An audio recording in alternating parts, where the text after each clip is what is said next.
امام قرطبی رحمہ اللہ نے اپنی تفسیر میں ایک واقعہ نقل کیا ہے.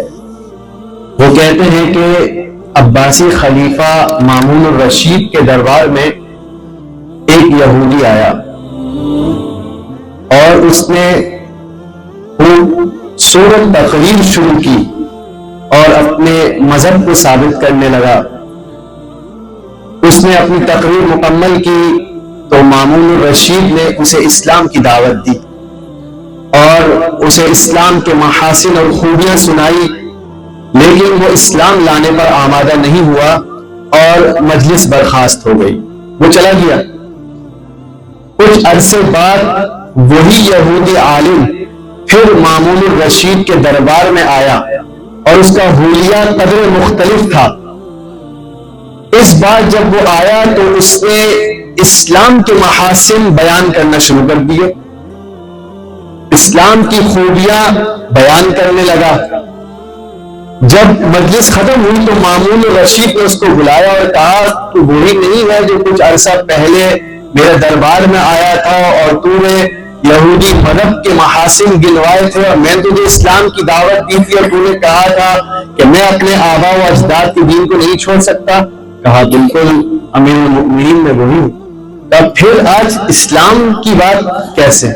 کہا جب میں یہاں سے چلا گیا تو میں نے، چونکہ میں ایک کاتب ہوں، میں اچھی خط لکھ لیتا ہوں اور کتابیں لکھ کر اسے اچھے داموں میں فروخت کرتا ہوں. تو یہاں سے جانے کے بعد ایک داعیہ پیدا ہوا کہ میں تحقیق کروں کون سا مذہب درست ہے. میں نے 3 نسخے تورات کے لکھے اور ہر نسخے میں کچھ تبدیلی کر دی. 3 نسخے میں نے انجیل کے لکھے، ہر نسخے میں کچھ تبدیلی میں نے کر دی، اور اسی طرح 3 نسخے میں نے قرآن کے لکھے اور اس میں بھی کچھ تبدیلی کئی جگہوں پر میں نے کر دی. اور پھر میں نے ان نسخوں کو بانٹنا شروع کیا.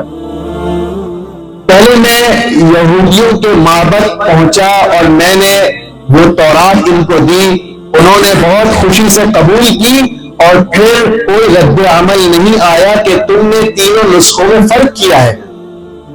پھر میں انجیل کلیسا گیا اور میں نے وہ 3 نسخے انجیل کے ان کو دیے، انہوں نے بہت خوشی سے قبول کیا اور کوئی رد عمل نہیں آیا کہ تم نے ہمارے نسخوں میں تبدیلی کی ہے.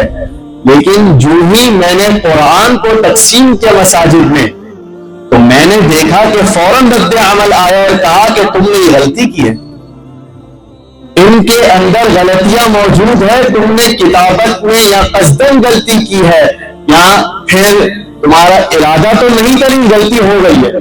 تب مجھے یقین آ گیا کہ قرآن ایک محفوظ کتاب ہے. تورات کی غلطیاں تورات کے عالم نہیں پکڑ سکے، انجیل کے اندر نہیں کی گئی غلطیاں انجیل کے عالم نہیں پکڑ سکے، لیکن قرآن کے زبر زیر میں غلطی ہو تو ایک بچہ بھی کھڑا ہو کر بتاتا ہے کہ حضرت غلط پڑھ رہے ہیں. یہ قرآن کی محفوظیت ہے.